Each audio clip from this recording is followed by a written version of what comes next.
The Asian Games has been a chance for North Korea to show its various athletic capabilities again following years of isolation during the COVID-19 pandemic, but it's also provided the North with the opportunity to make clear how it wants to be referred to going forward and to reject the usual convention it had adhered to in the past.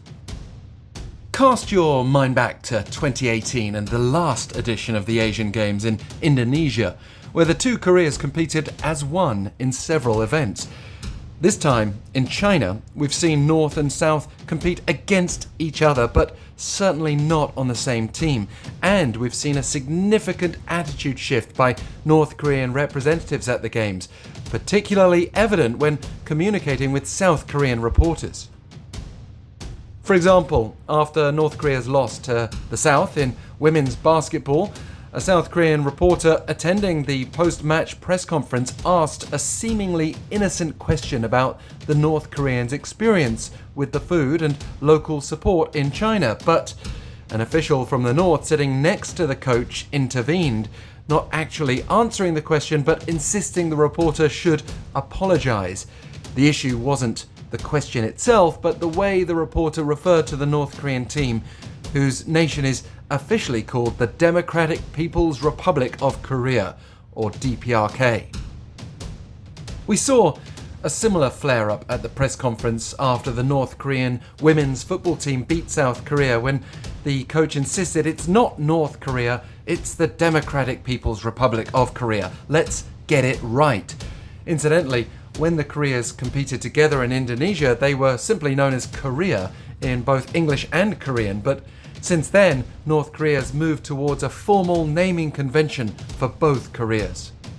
Back in August, we reported on how North Korean leader Kim Jong-un was referring to the South by its ROK, or Republic of Korea title, rather than something like South Korean puppet traitors.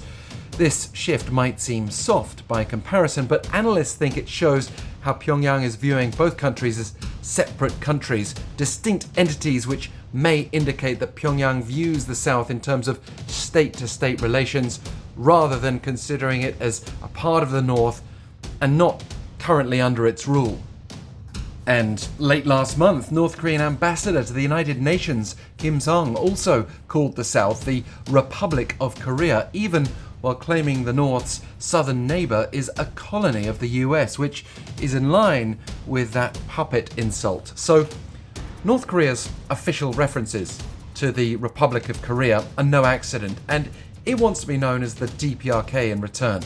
While it used to be more forgiving of South Korean reporters continuing to refer to the North, it seems officials and coaches at the Asian Games have been instructed to make the distinction between the two republics clear. This has raised wild speculation among some circles here that the North's long-held views on reunification have undergone some sort of change in light of the broad geopolitical developments occurring across the globe and even internal shifts within the reclusive country.